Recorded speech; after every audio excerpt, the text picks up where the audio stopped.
lo dicho en la clase pasada, respecto del final de la clase pasada, que tiene que ver con el pacto de Dios con Noé. Encontramos, ¿cierto?, que Dios dio un pacto a Noé después de haber descendido las aguas, su familia bajó. Leímos varias cositas que tenían que ver con lo que ocurrió una vez que las aguas descendieron. ¿Alguien se acuerda cuánto tiempo estuvo Noé en el arca con todos los animales? 150 días. Yo creo que un poco más.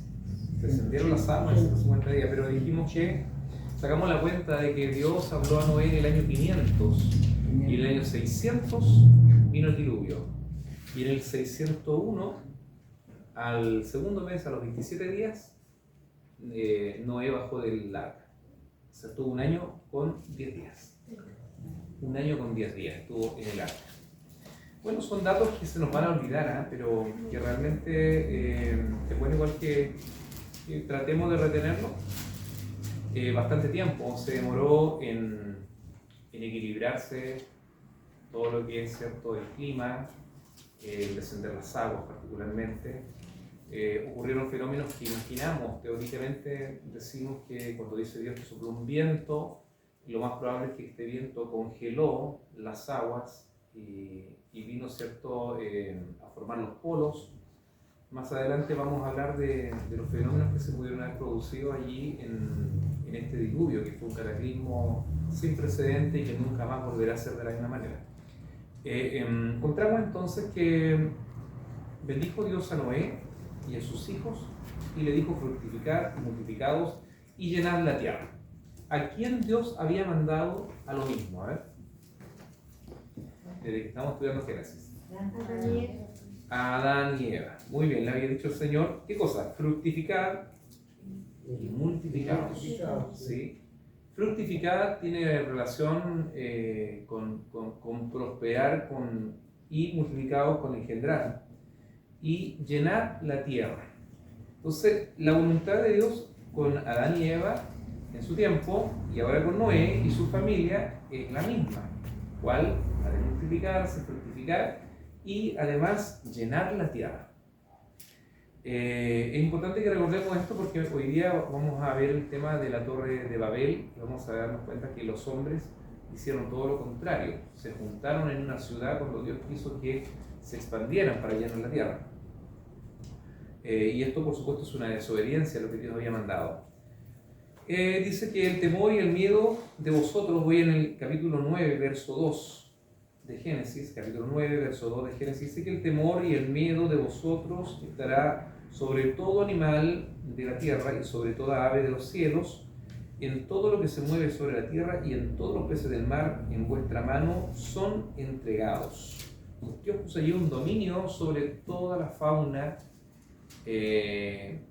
animales, aves, peces, y aquí comienza a haber, ¿cierto?, por primera vez temor de los animales respecto del hombre, para que se aislara del hombre, se fuera del hombre, y el hombre viviera ahora en comunidades, pero lejos tal vez de los animales, por lo menos de los más peligrosos, que ahora comenzaba la depredación. ¿Recuerdan que antes de esto no se comía carne? ¿Se acuerdan de eso? ¿Sí? Bueno, todo lo que se mueve y vive será para mantenimiento. Ahí partimos con la orden del Señor de poder comer animales, carne. Todo lo que se mueve y vive os será para mantenimiento. Así como las legumbres y plantas verdes os lo he dado todo. Pero carne con su vida, que es su sangre, no comeréis. Porque ciertamente demandaré la sangre de vuestras vidas, de mano de todo animal la demandaré, y de mano del hombre, de mano del varón, su hermano demandaré la vida del hombre. O sea, hermanos, estaba la pena capital vivita, activa. Por primera vez Dios ordena a los hombres que el que mata también muera. ¿Sí? Hoy día en nuestra sociedad lo más probable es que esto parezca una aberración. Y usted diga, qué malo es Dios, pero realmente esto es justicia de Dios. Justicia de Dios. El que derrame sangre de hombre, por el hombre su sangre será derramada, porque a imagen de Dios es hecho el hombre. Mas vosotros fructificad y multiplicaos, procread abundantemente en la tierra y multiplicaos en ella. Verso 8. Y habló Dios a Noé y a sus hijos con él, diciendo: He aquí que yo establezco mi pacto con vosotros y con vuestros descendientes después de vosotros, y con todo ser viviente que está con vosotros, aves, animales y toda bestia de la tierra que está con vosotros, desde todos los que salieron del arca hasta todo animal de la tierra. Estableceré mi pacto con vosotros y no exterminaré ya más toda carne con agua de diluvio, ni habrá más diluvio para destruir la tierra. Muy bien, y en el verso 12 encontramos la señal que Dios deja. ¿Cuál era? Un arco iris. Y dijo Dios, verso 12, esta es la señal del pacto que yo establezco entre mí y vosotros. Quiero que ponga atención cuando dice entre mí. Entre mí y vosotros y todo ser viviente que está con vosotros por los siglos, dice, perpetuos, por los siglos perpetuos. Mi arco he puesto en las nubes, el cual será por señal de pacto entre ¿quién? Entre mí y la tierra. Y sucederá que cuando haga venir nubes sobre la tierra, se dejará ver entonces mi arco en las nubes, y me acordaré del pacto mío, otra vez, primera persona, que hay entre mí, otra vez, primera persona, y vosotros, y todo ser viviente de toda carne, y no habrá más diluvio de aguas para destruir toda carne. Note que tenemos, dice, entre mí y la tierra, mío, dice el Señor, el pacto estamos hablando, y otra vez, mí y vosotros. ¿Quién hace el pacto? ¿Quién pacta con Dios? ¿O Dios pacta con el hombre? Dios pacta con el hombre. ¿Cierto? Y en primer lugar dice, entre mí y ustedes, entre mí y el hombre, entre mí y ti, para que se entienda. Ahí están las preposiciones. Entre mí y ti. ¿Por qué? Porque esto lo quiero resaltar, porque el hombre no puede pactar con Dios. Dios promueve o Él plantea pactos en la Biblia, siempre es Él quien ofrece el pacto. El hombre no tiene nada que ofrecer a Dios. Es Dios quien hace el pacto. Por lo tanto, los hombres no podemos ofrecer a Dios de la forma de decir, por ejemplo, pactemos, Señor. Hoy día se escucha mucho eso del pacto. Pacte con Dios. Pacte con Dios. ¿Tiene problemas? Pacte con Dios. Venga, traiga sus ofrendas. Pacte con Dios. Siembre. Si usted no siembra, no habrá bendición. La palabra pacto, hermano, aquí en la Biblia siempre es Dios quien ofrece el pacto. Y es un pacto que, además, hermano, no tiene condiciones. O sea, si el hombre vuelve a fallar a Dios, Dios no va a cumplir su pacto. ¿O lo va a cumplir? Sigue saliendo el sol y cuando hay lluvia, ¿sigue viéndose las nubes del arco iris? Sí. ¿Y por qué si el hombre es pecador y volvió a pecar? Porque Dios es fiel a su pacto. Dios es fiel a su pacto. Eso es muy importante que lo sepamos, hermano, porque el pacto Él lo ofrece sin condición, porque el hombre no le puede ofrecer a Dios nada. Él hace un pacto que es un pacto por amor. Entonces, hermano, aquí no hay ninguna condición del pacto. Si hay una señal, esta señal sería el arco iris, el prisma de colores del arco iris. Ahora, ¿por cuánto tiempo era el pacto? ¿El contrato, el pacto, para cuánto era? Para siempre. Para siempre, ¿cierto? Para siempre. Para siempre. Entonces, vuelvo a repetir a ver si me entendieron la idea, por favor. ¿Qué pasaría con el pacto si la gente corrompiera su camino delante de Dios? ¿Pasaría algo con el pacto? No, No, sigue porque- adelante. Sigue adelante. El pacto lo hizo Dios. Porque es un pacto incondicional. Entonces, saquémonos de la cabeza que podemos pactar con Dios. En el catolicismo, cuando yo fui católico, nos enseñaban que uno podía ofrecer algún tipo de ofrenda que agradara a alguna divinidad, en este caso particular, ¿cierto?, algún santo, y a través de ese ofrecer, eso es un pacto.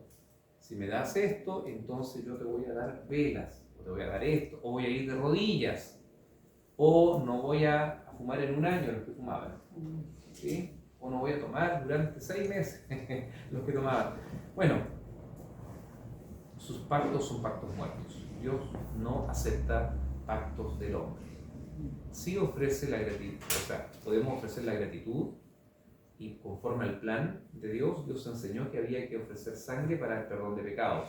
Eso, ¿quién hizo el pacto ahí? Dios. Otra vez. Primero pactó a través de enseñarles justamente el sacrificio de animales para el pago del pecado, para la remisión de la culpa. Y ahora está pactando ahora con Noé y a través de él todas las generaciones. Note que son 8 personas. Es Noé, su esposa, sus 3 hijos y sus 3 nueras. Y de allí, ahora de estas 8 personas, hermanos, va a salir toda rama de la raza humana, otra vez. ¿Sí? Y vuelve a decir en la descendencia, más adelante lo vamos a leer, en la descendencia después de los hijos de Noé, otra vez aparece y tuvieron hijos e hijas y murió. Ahora, aquí quiero tomar algo bien en consideración para terminar justamente este tema que no lo terminamos en la clase anterior. Justamente lo queremos terminar ahora. ¿Podría avanzar la siguiente? Como en los días de Noé, así será la venida del Hijo del Hombre. ¿Cómo sería? Esa es una señal que usted puede encontrar esa palabra, ¿cierto?, en los evangelios.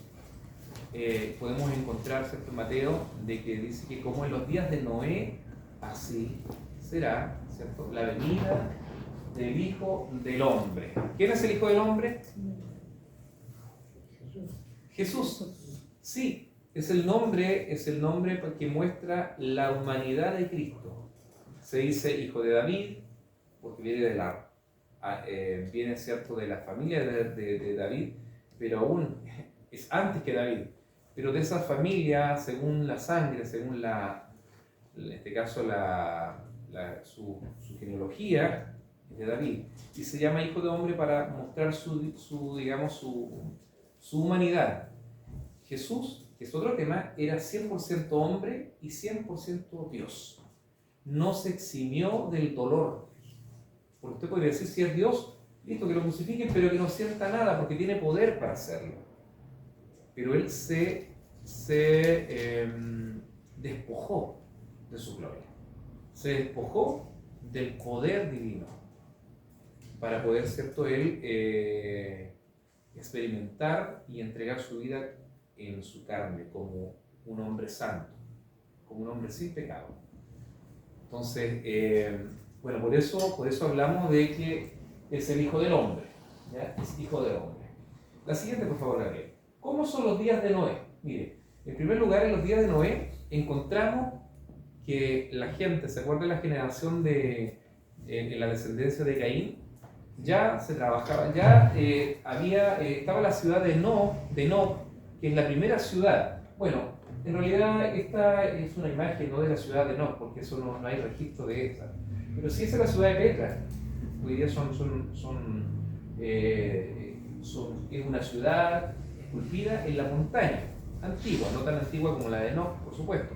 Pero quería mostrar que en el tiempo antes del diluvio la gente rápidamente empezó a crecer en ello la ciencia, ¿verdad? Y si vemos hoy día, por ejemplo, Tokio, Japón, vemos una de las ciudades más adelantadas del mundo, donde usted va a un restaurante y lo atienden robots.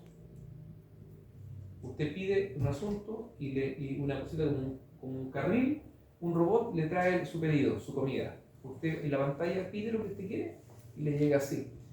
Entonces, encontramos, ¿cierto?, que en los días de Noé la ciencia también se aumentó.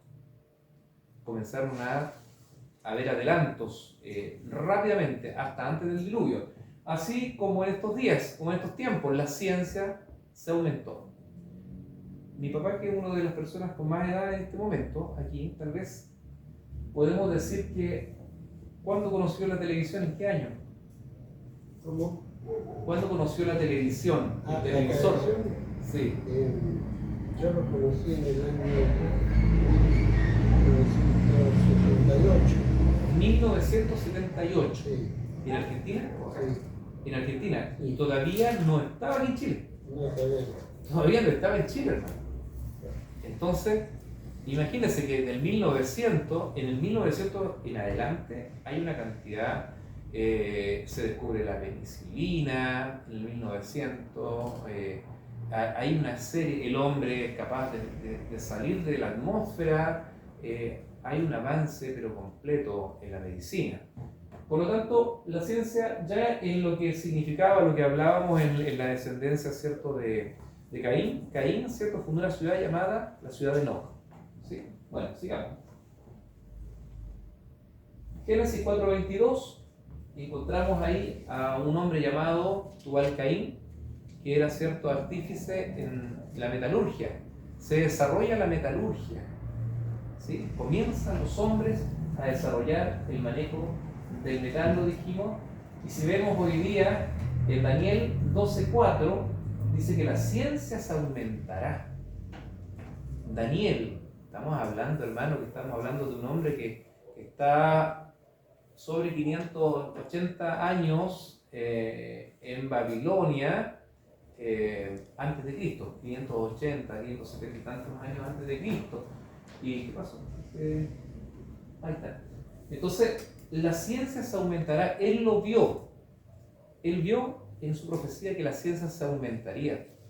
Y hoy día vemos, ¿cierto?, que los avances son tremendamente grandes. Tanto así, que se logró la clonación, que están pudiendo, ¿cierto?, clonar órganos humanos, pero no pueden dar la vida, no tienen esa posibilidad. Pero tienen un manejo ya, comenzaron con el manejo del ADN, que es algo que ahí está, hermano, concentrada nuestra genética, es lo más complejo que puede tener nuestro organismo, ya el hombre está manipulado. Y por eso tengo una fotografía donde vemos, ¿cierto?, por un lado un cuerpo cibernético, ¿no? Creo que hay gente que nos puede hablar más de eso, como Jairo, que tiene que ver, ¿cierto?, con la informática. Antes, cuando andaba con el que tenía una calculadora, yo que estudié, que soy no tan viejo, una calculadora, que era algo importante tener una calculadora. ¿Ah? No cualquiera tenía una calculadora. Y cuando salieron los teléfonos, hasta hace pocos años, yo me acuerdo cuando salieron los teléfonos celulares, que eran los ladrillos así de grandes, ¿se acuerdan? Con una antena como de radio, y el que tenía uno de esos, no, era otro nivel. Todos no hablaban con nadie, pero andaban en el centro hablando con la cuestión ahí grande, ¿sí? Hoy día lo tienen en un reloj, ¿cierto? Pueden hablar desde el reloj, lo tienen, ¿cierto?, en nuestros celulares. Hay, hermanos, no sé cómo era la estadística, pero hay más de un celular por habitante en Chile. Es una cosa así. Pero hay mucha tecnología. Avancemos. Si vemos, ahí tenemos una población mundial y el tiempo. Bueno, esta está tomada antes de, bueno, hace algunos años atrás, pero de hecho ya la pasamos. ¿Qué quiere decir? Quiere decir que en 1800 el promedio de la población mundial era de 1.000 millones de personas. En el 1800, ¿ya? Y después vemos, ¿cierto?, que en el 1930, 130 años nada más, ya era el doble, 2.000 millones de personas. Luego encontramos de que en 1974, ahora solamente 44 años después, se había duplicado los 2.000 y eran 4.000 millones en el mundo. En solamente, hermanos, 44 años. Ahora, aparece el 2030 con una población de 8.000. Estamos hablando, hermano, de que se está duplicando esos 4.000. Si sacamos la cuenta, tenemos 30, tenemos 24, tenemos 54 años. Se duplica de 4.000 millones a 8.000 en 2030. Creo que la estadística diría que ya pasamos los 8.000 millones de personas y estamos en el 2024. no alcanzamos ya al 2030. Seguramente en 2030 vamos a ver por lo menos 9.000 millones de personas en el mundo. Entonces, ¿por qué les digo esto? Porque en los días de Noé dice que la gente empezó a multiplicarse sobre la tierra. Aconteció que cuando comenzaron los hombres a multiplicarse sobre la faz de la tierra, dice, y les nacieron hijas, ¿se acuerda? Que viendo los hijos de Dios, que las hijas de los hombres eran hermosas, tomaron para sí mujeres, escogidas de todas ellas, y habla de esa parte. Ya explicamos lo de los gigantes, lo explicamos la vez pasada. Pero ¿qué le quiero decir con esto? Que en los días de Noé la gente se multiplicó. Y en el tiempo de la venida del Hijo del Hombre, también esta señal está más que cumplida. La ciencia se aumentará, la gran cantidad, ¿cierto? Ahora la explosión demográfica que se produjo, hermano, similar a la de Génesis capítulo 6:1, y por supuesto que vamos a encontrar otras similitudes. Avancemos. Segunda de Pedro, a ver, antes de esto, quiero dejar hasta allí la parte de los días de Noé. Podemos encontrar un montón de similitudes, sobre todo con el carácter del hombre.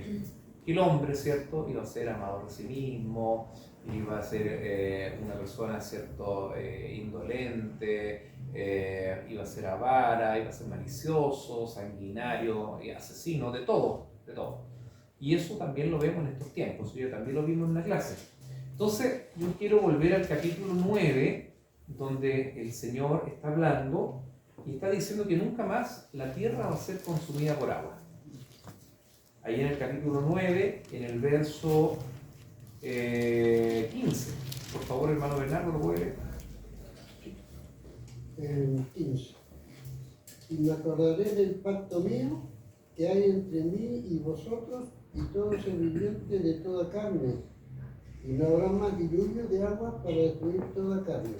Correcto. Estará el arco en las nubes y lo veré, y me acordaré del pacto perpetuo entre Dios y todo ser viviente con toda carne que hay sobre la tierra. Hasta ahí. Muchas gracias. Hasta ahí. Muchas gracias.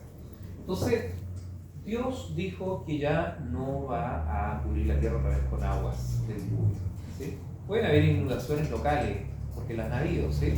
Hemos visto, y actualmente han habido inundaciones importantes en Brasil, hermano, en muchas partes del mundo, pero diluvio universal ya no va a haber más, dijo el Señor. Sin embargo, en 2 de Pedro, en el capítulo 3, versos 6 al 7, dice, por lo cual el mundo de entonces pereció anegado en agua. El mundo de entonces, ¿cuál mundo? El de Noé, el del tiempo de Noé.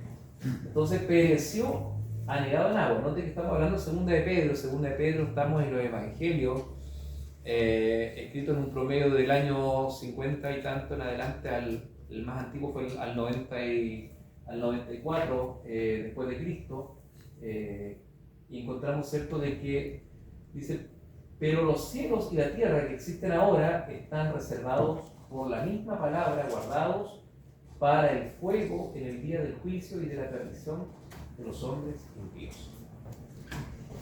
Según ese texto, 2 de Pedro, capítulo 3, versos que he leído, ¿cómo va a ser destruida la tierra en el último tiempo? Manalolita. Con fuego. Con fuego. Con fuego. Con fuego. De hecho, los versículos 10 dice, pero el día del Señor vendrá como ladrón en la noche. ¿Ya? Voy luego a hablar de qué se trata esto de ladrón en la noche. En el cual los cielos pasarán con grande estruendo, y los elementos ardiendo serán deshechos, y la tierra y las obras que en ella hay serán quemadas. Puesto que todas estas cosas han de ser hechas, ¿cómo no debéis vosotros andar en santa y piadosa manera de vivir? Esperando y apresurándonos, dice, para que la venida para la venida del día de Dios, en el cual los cielos encendiéndose serán deshechos, y los elementos siendo quemados se fundirán. Fuego. Hoy día, esto lo va a hacer el Señor, ¿ya? Lo primero que le quiero decir que habiendo hoy día tanto elemento, o ¿cómo decirlo? Poder bélico de carácter cierto, ¿cómo lo podemos decir? Armas cierto atómicas. El hombre es capaz de manejar, hermano, la explosión atómica. Todo está formado de átomos, ¿sí? Y hay bombas nucleares, ¿cierto? Sabemos que hay bombas nucleares, a pesar de que nosotros no seamos personas que estemos relacionadas con esto. Entendemos que Corea del Norte tiene, entendemos que Alemania también tiene, Rusia, quiero decir Rusia, y así Estados Unidos también tiene. Ahora, Dios no va a permitir que ningún ser humano apriete un botón y todo esto que dice el 2 de Pedro sea hecho. Porque esto es juicio de Dios sobre el mundo. O sea, no existe la posibilidad de una destrucción mundial por los elementos atómicos y nucleares que hoy día manejan las naciones en una guerra entre ellos. Dios no permitirá esto, no permitirá que un loco con poder apriete el botón rojo y todo sea destruido con estas bombas nucleares. No, porque esto está reservado para el juicio de Dios. ¿Qué opinan de eso? ¿Será así? ¿O será que de repente van a apretar la bomba nuclear nomás y vamos a morir todos quemados? No es que vamos a morir todos quemados porque ellos lo van a hacer, si como dice usted, si quisieran hacer eso ¿Sí? y pudieran, ellos van a quedar vivos. Y Dios, si va a destruir, entonces no va a dejar a la mitad vivos, sino que dice que va a destruir todo. O sea, en los días de Noé, Él destruyó y dejó lo que Él quiso dejar. Así es. Muy bien, buen aporte. De hecho, todo lo que usted puede ver, toda la materia pasará. De hecho, acá habla de que los cielos serán recogidos. En el libro de Apocalipsis también habla de esto. Habla de que los cielos serán, ¿cierto?, conmovidos y como un rollo serán, ¿cierto?, y vendrá un cielo nuevo y una tierra nueva. O sea, todo lo creado, hecho por materia, va a perecer. Va a ser quemado. Entonces, ¿podemos avanzar a la siguiente? A ver, ¿qué tenemos en la siguiente? Ahí está. Solamente el Padre sabe el día y la hora. Ahí tenemos una fotografía, un dibujo del mundo quemándose, de esto terrible. La iglesia no va a estar. Ustedes no van a estar. Nosotros no vamos a estar. Nosotros vamos a ser llevados antes, así como Noé fue salvado junto a su familia porque por la fe creyó. Y eso agradó a Dios y Dios lo miró como alguien que nunca hubiera pecado porque fue contado igual que Abraham como por justicia. Porque ¿cómo era? ¿Se acuerdan cómo era Noé? ¿Qué hacía él? ¿Qué agradó a Dios? ¿Creyó? ¿Se acuerdan, no? Que leímos reiteradamente, dice, y Noé hizo lo que Dios dijo. Y Noé hizo lo que Dios dijo. Noé obedeció. Noé conoció el tiempo y se salvó gracias a eso. Ahora, dice que vendrá como ladrón en la noche, ¿cierto? Y nosotros históricamente en las iglesias evangélicas hemos dicho, el Señor viene como ladrón en la noche. Así que cuidado, hermano, cuidado, hermano. Un ladrón en la noche es alguien que tú no sabes cuándo va a venir y de repente te pilló desprevenido y entró y te robó, ¿sí? Porque dice que si supiéramos el día y la hora en que va a venir un ladrón, estaríamos preparados y atentos. Bueno, la venida del Señor, si bien nosotros entendemos que no conocemos la fecha y que nadie puede poner una fecha. Nadie que diga, salga en la televisión, sabe que hice un cálculo matemático porque esto lo han hecho con numerología y otro tipo de disciplinas y finalmente se han equivocado. Los adventistas han puesto como 3 o 4 fechas, creo. ¿Ah? El advenimiento, han dicho que esto viene en tal año. Y no ocurrió. ¿Sí? El 2000 se iba a acabar. El 2000, claro que habían las profecías mayas, también en el 2012 habían las profecías mayas. O sea, hay estas cosas, hermano, en general que la gente se alimenta de esto. Pero lo que sí sabemos es de que Noé supo 7 días antes del diluvio, que el diluvio venía. No lo supo un mes antes, no lo supo un año antes, lo supo 7 días antes cuando Dios se lo reveló. Ahora, nosotros no sabemos cuándo Cristo viene, pero sí vemos las señales cumplidas y sabemos que será en abrir y cerrar de ojos. Por eso comparamos lo de como un ladrón, ¿no? Decimos, claro, no sabemos, sí, no sabemos, pero de alguna manera en nuestro espíritu el Señor nos está revelando cuándo Él venga. Y probablemente escucharemos esa trompeta en el espíritu, cuando ya no haya más tiempo para las demás personas. Porque cuando 7 días antes Dios le habló a Noé, ya no había tiempo para la gente. Ya no había tiempo. Entonces, solamente el Padre sabe el día y la hora. Y ahí vemos esto lo que leímos en 2 de Pedro, capítulo 3, versos 10 al 12, donde vimos que ahora esto sería totalmente destruido por fuego. No tema, no tenga miedo. Hay gente que no le gusta escuchar esto porque dice, voy a morir. No, nosotros no vamos a morir, nosotros vamos a ser transformados. Si es que llega ese momento y usted está vivo, va a ser transformado, va a experimentar algo, hermano, que experimentaron algunos seres que fueron ya llevados por el Señor en nuestros tiempos. Como, ¿se acuerda de algunos que me puede decir? Elías. Elías uno, bien. ¿Qué otro? Que lo estudiamos hace poquito. ¿Se acuerdan de alguno, no? Que caminó con Dios y Dios lo llevó. Enoc. Muy bien, hermano. Enoc. No murió, no conoció muerte, se lo llevó Dios. A Elías se lo llevó Dios. Obviamente, como el reino de los cielos no entrará carne ni sangre, cuerpo humano hecho de materia, no va a entrar, debieron ser ellos transformados, como Cristo se transfiguró en un ser, ¿cierto? En un ser espiritual, pero tal vez espiritual y material, un cuerpo nuevo. ¿Cómo así?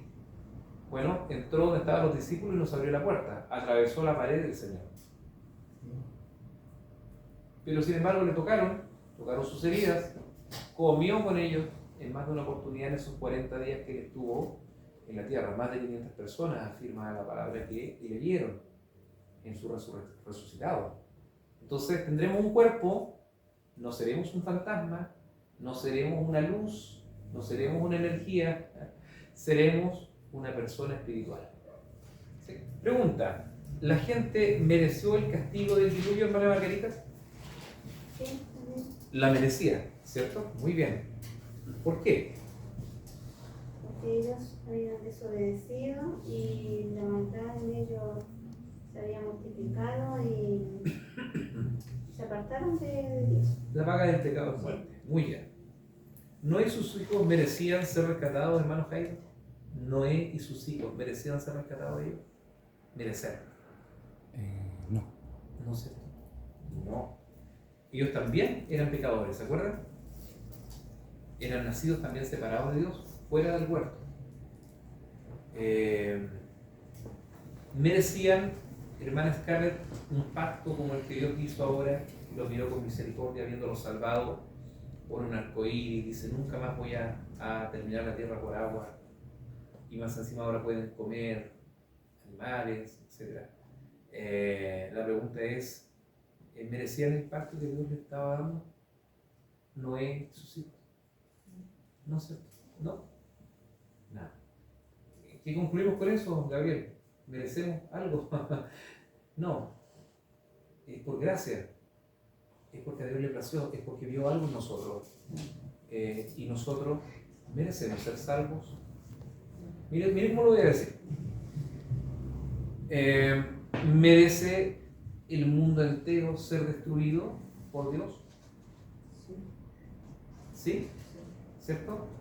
¿Están todos de acuerdo, no? ¿Alguno que diga que no merece? Sí. Y nosotros, por nuestros hechos, por quienes somos, merecemos también ser destruidos. La muerte. Merecíamos. ¿Merecíamos? ¿Y ahora no merecemos? Y ahora no vamos a morir, ahora ya no. No, pero un acto de gracia. Pero merecer significa ganárselo.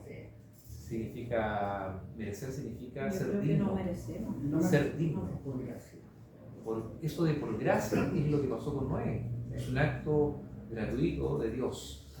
No vamos a morir.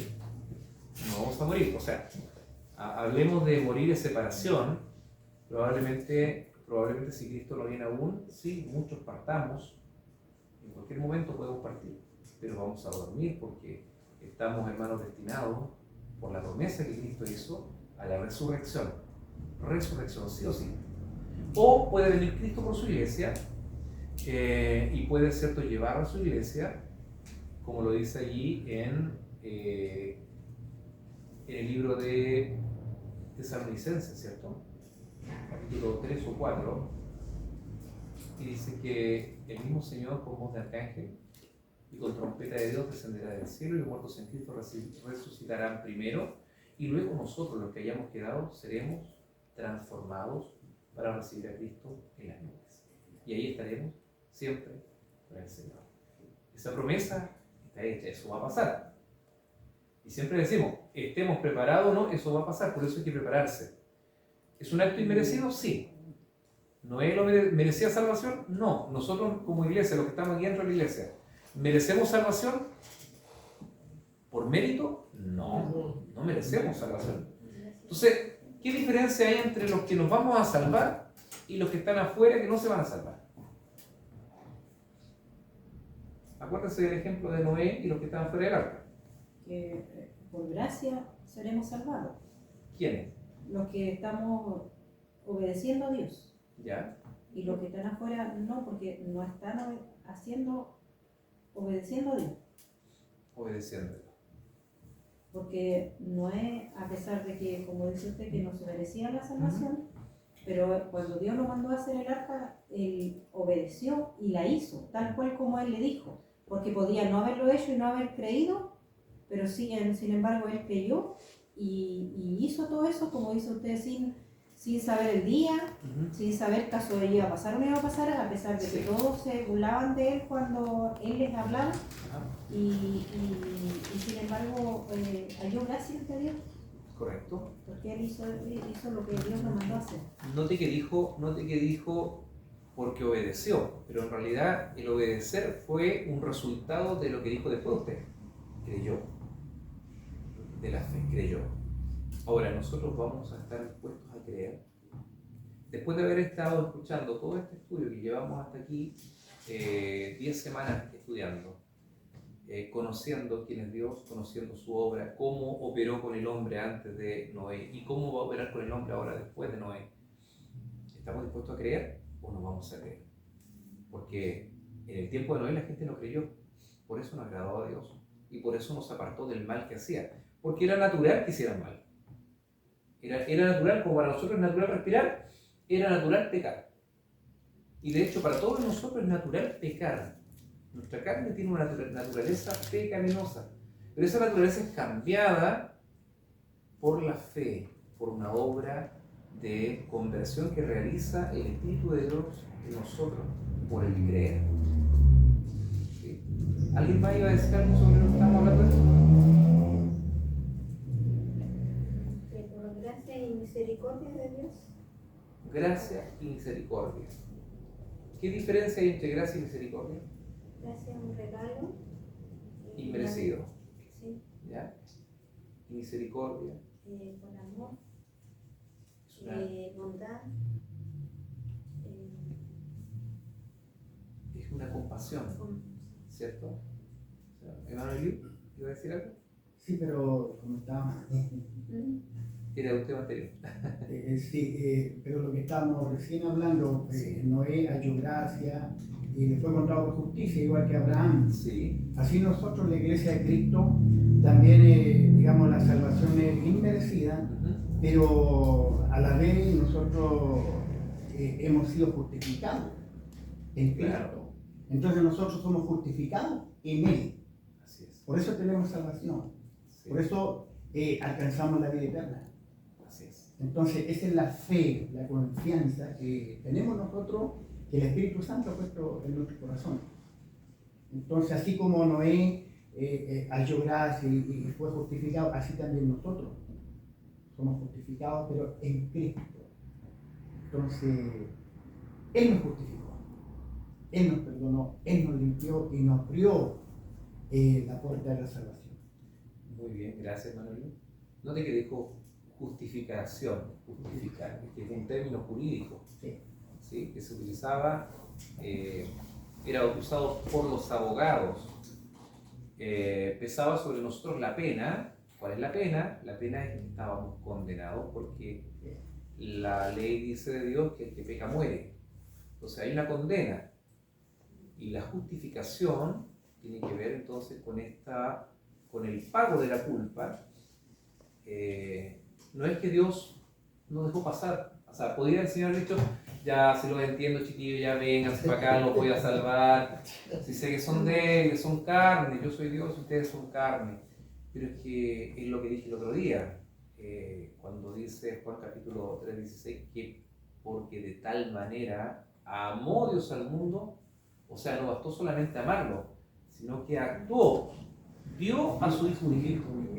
O sea, es un amor con hechos, es un amor sacrificial. No era tan fácil, no era tan fácil. Alguien tenía que pagar la culpa, o sea, la culpa tiene que ser pagada. Imagínense que usted conoce un juez. No, usted, por ejemplo, ya es violentado y maltratado y demanda a una persona a usted porque casi lo asesinaron. Y esa persona ahora que hizo eso con usted va a estar delante de un juez. Porque usted demanda que hizo tal cosa, pague en cárcel. Y ahora, ¿cierto? El juez es tan amoroso, tan lindo, tan amoroso que le dice, ya, Gabriel, no te preocupes, no lo hagáis más. Listo. Absuelto. ¿Sería un juez justo o un juez corrupto? Injusto, ¿cierto? Corrupto. Corrupto, claro. ¿Por qué? Porque no ha sido reparado el daño de alguna manera. No ha habido justicia para la otra parte. Y cuando hablamos nosotros de la salvación, Dios no puede solamente perdonarnos. Alguien tiene que tomar nuestro lugar. Para que Dios sea un Dios justo, tiene que ser fiel a su palabra y tiene que alguien pagar lo que le ocurrió. Y en su amor, Él lo que ha hecho es pagar Él mismo, a través de su Hijo Jesucristo, de la persona de Jesucristo, pagar el precio. Eso es la justicia de Dios. Esa es la justificación de la que habla mi hermano Elío, que también lo expresó muy bien, de muchas maneras, pero quería hablar del término justicia, la justicia de Dios. Somos justificados, decimos. ¿Qué será ser justificado? Es lo que estoy diciendo ahora. ¿Amén? ¿Manejarle alguna acotación sobre eso? ¿Está bien? ¿Sí? Hay cosas que ustedes saben que las decimos aquí cuando predicamos, pero es bueno que podamos un poquito más ir un poquito más allá. Bueno, ¿qué aprendemos del carácter de Dios con este pacto que Dios hizo con el hombre, dándole esta segunda oportunidad? ¿Cómo eso nos ponga a hacer tan mal? ¿Qué aprendemos del carácter de Dios? Nómbreme por lo menos unas dos cualidades del carácter de Dios por el pacto que Dios ha hecho, por este regalo. Que es un Dios justo, Es un Dios justo. un Dios de amor Bien. y de misericordia. Misericordia. Es un Dios misericordioso. Amén. Bien, que Dios les bendiga mucho.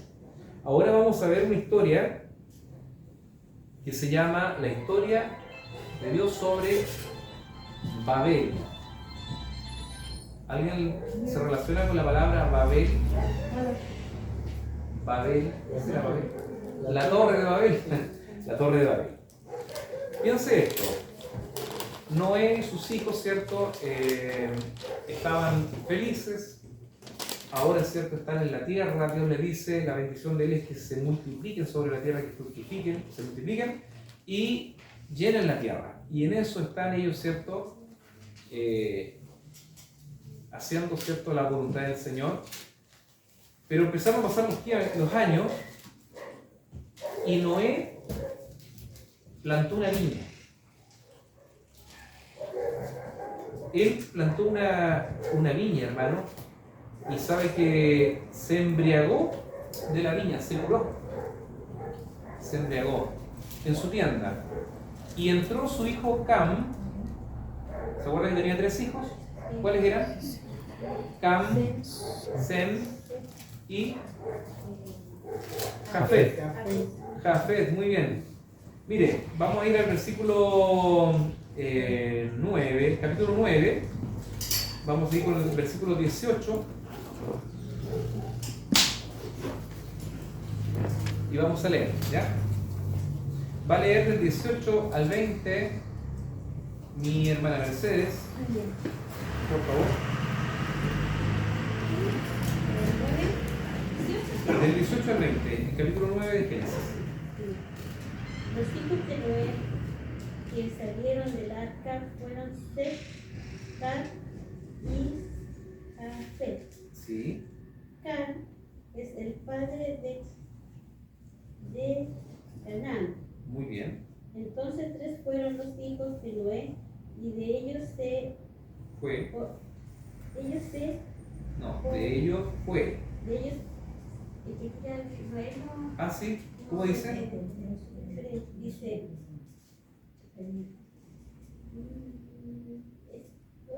Versículo 19.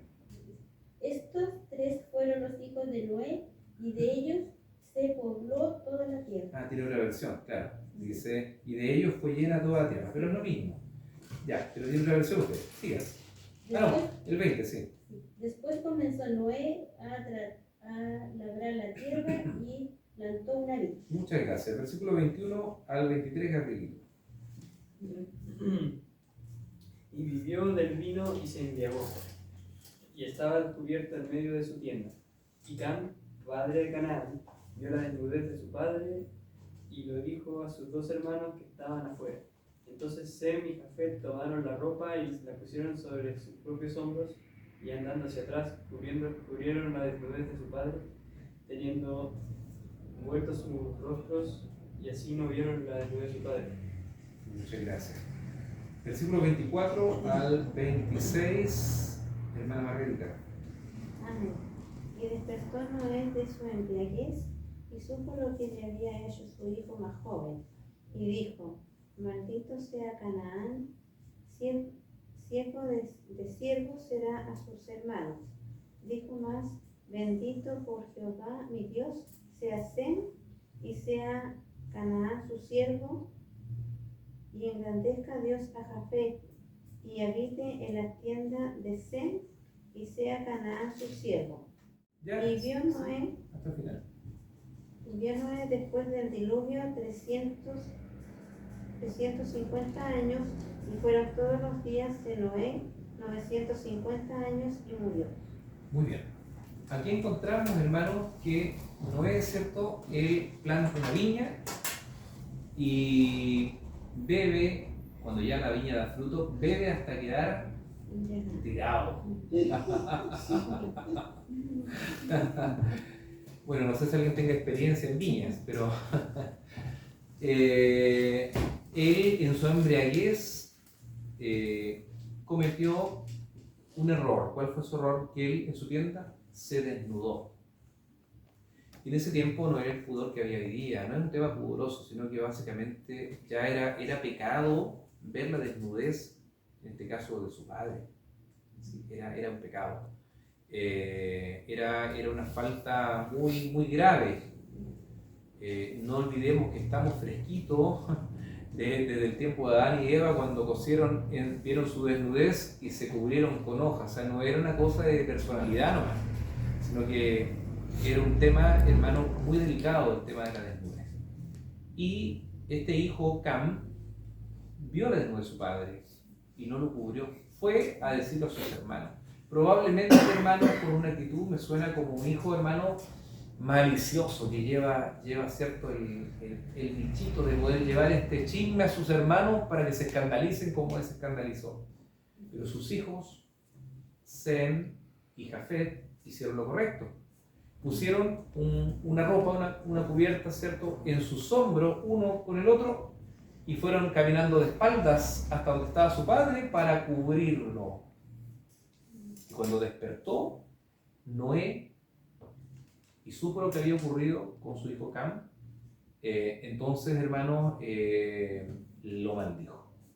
Y esto acarreó, hermanos, algo bien importante, ¿eh? No es tan sencillo, no hay que decir maldito, no, esto trajo, hermanos, una maldición que hasta el tiempo, hermano, de Israel, Israel terminó dominando, hermano, a los cananeos. O sea, siempre estuvo en guerra con los cananeos. De ahí viene Cam, de los cananeos. O sea, los cananeos vienen de Cam, de este hijo de Noé. Mire, vamos a ver.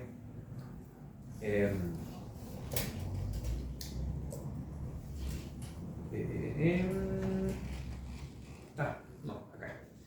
Entonces, vemos, ¿cierto? Aquí vemos aquí que este hermano de Sem y de Jafet sería, ¿cierto?, siervo de sus hermanos por haber hecho esto. Ahora, si vemos nosotros más o menos las razas de dónde vienen, encontramos que de Sem viene la palabra semita y de allí viene toda la raza que lleva hasta Abraham. Y vamos a ver nosotros que un hijo de Sem, más adelante, es de la línea de donde sale Abraham. Y de Abraham viene Israel. Y de Israel venía el libertador. ¿Ya? Y sin embargo, de Cam encontrábamos los pueblos cananeos que habitaron donde tomó la tierra prometida en Mesopotamia en ese tiempo, Israel, y siempre estuvo siempre en guerra con Israel, siendo dominados por Israel finalmente. Y Jafet, de ellos vienen, ¿cierto?, todos estos, entre ellos los rusos, los iraquíes, y otros pueblos que son de ese sector. Y quiero ahora, hermanos, que pasemos a la historia de Babel. Después de esto, pasamos, ¿cierto?, al capítulo... Bueno, el capítulo 10 habla de algunas cosas también importantes antes de pasar. Habla de la genealogía. Dice que los descendientes de los hijos de Noé fueron, y aquí menciona varios, estas son las generaciones de los hijos de Noé, Sem, Cam y Jafet, a quienes nacieron hijos después del diluvio. Los hijos de Jafet, Gomer, Magog, Madai, estoy en el capítulo 10, Javán, Tubal, Mesec y Tiras. Los hijos de Gomer, Eskenaz, Rifat y Togarma. Versículos 4 al 6, hermano Liu, por favor. Los hijos de Javán, Elisa, Tarsis, Kitim y Dodanim. De estos se poblaron las costas, cada cual según su lengua, conforme a su familia en sus naciones. Los hijos de Cam, Cus, Mizraim, Cus y Canaán. Muy bien, se fija que ya en el capítulo, en el verso 6, habla de los hijos de Cam, de este que ofendió a su padre con esto, viene Canaán, de la tierra de Canaán. O sea, Canaán después tiene esta familia que es esta raza de hombres que realmente están bajo esta maldición. Y los hijos de Cus, Seba, Ávila, Sapta, Rama y Sapteca, justamente. Y los hijos de Rama, Seba y de Dan. Versículos 8 al 10, hermano Jairo. Y Cus engendró a Nimrod, quien llegó a ser el primer poderoso en la tierra. Este fue vigoroso, cazador delante de Jehová, por lo cual se dice, así como Nimrod, vigoroso cazador delante de Jehová. Y fue el comienzo de su reino Babel, Erec, Akkad y Calné, en la tierra de Sinar. Muy bien, versículos 11 al 14 va a leer mi hermana Scarlett, por favor. De esta tierra salió para Asiria y edificó Nínive, Rehoboth y Cala, y Resén entre Nínive y Cala, la cual es ciudad grande. Mizraim engendró a Ludim, a Ananim, a Lehabim, a Naftujim, a Catrusim, a Casluhim, de donde salieron los filisteos, y a Caftorim. Muy bien. Versículos 15 al 18, hermano Bernardo. Y Canaán engendró a Sidón, su primogénito a Het, el Jebuseo, el Amorreo, al Gergeseo, al Jebeo, al Araceo, al Sineo, al Albadeo, al Semareo y al Hermateo, y después se dispersaron las familias de los cananeos. Muy bien, versos 19 al 21, hermana Margarita. Amén. Y fue el territorio de los cananeos desde Sidón en dirección a Gerar hasta Gaza y en dirección de Sodoma, Gomorra, Adma y Seboim hasta Laza. Estos son los hijos de Cam por su familia, por sus lenguas, en sus tierras y en sus naciones. También le nacieron hijos a Sem, padre de todos los hijos de Heber y hermano mayor de Jafet. Los hijos de Sem fueron Elam, Asur, Arphaxad, Lud y Aram. ¿Está 22? Sí, Amén. muy bien. Versículo 23 al 25, hermana Norita. Y los hijos de Arán, Mul, Benet, y Afasec, engendró a Sala y Sala. Y engendró a Eber. Y Eber nacieron dos hijos. El nombre del uno fue Peleg, porque él su día fue repartía la tierra, y en él nombre de su hermano Joctán y Hasta ahí. Joctán. Joctán, muy bien. Y Joctán engendró a Almodad, Selef, Hazar, Mabed, Gera, Adoram, Usal, Dikla, Obal, Abimael, Seba, Ofir, Ávila y Jobab. Todos estos fueron hijos de Joctán. Y la tierra en que habitaron fue desde Mesa en dirección de Sefar hasta la región montañosa del oriente. Estos fueron los hijos de Sem por sus familias. Miren, vamos a dejar hasta allí. Cuando habla ya de el bendito, porque fue bendito por su padre, estamos hablando de un hijo de Noé que se llama Sem. Lo bendijo, ¿no? ¿Se acuerdan? Sí. Lo bendijo. Bueno, de esa rama viene Eber, versículo 25. A quien cierto le nacieron dos hijos, el nombre de uno fue Pelé, dice, porque en sus días fue repartida la tierra, y el nombre de su hermano Joctán. De Eber viene la palabra hebreos.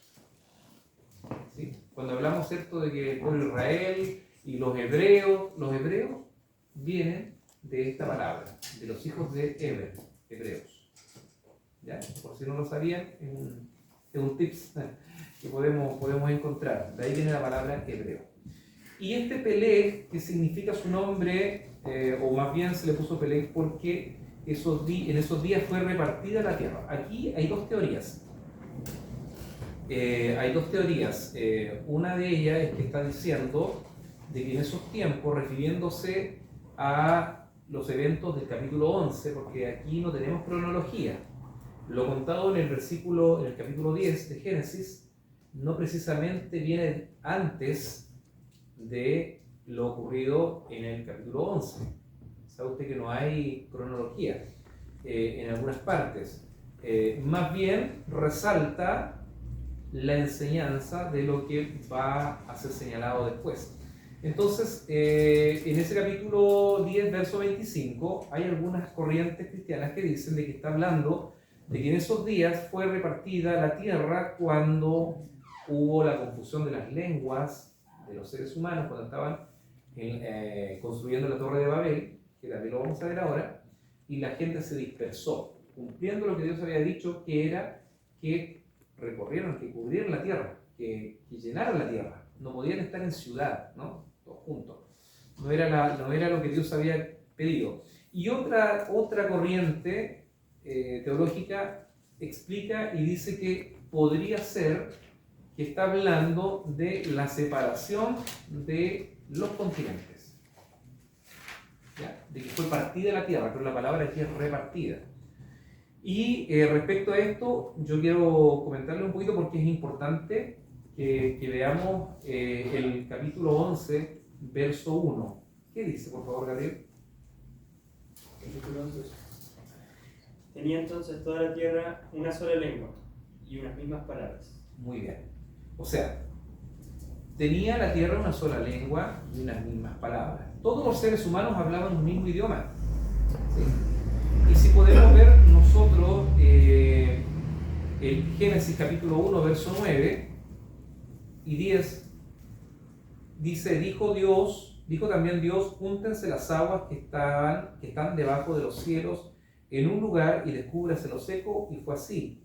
Y llamó Dios a lo seco tierra, y a la reunión de las aguas llamó mares, y vio Dios que era bueno. O sea, a mí lo que me explica este versículo, y lo que me está explicando el capítulo 11, es que así como había una sola lengua, que todos los seres humanos que ya habitaban la tierra tenían la misma lengua, el mismo idioma.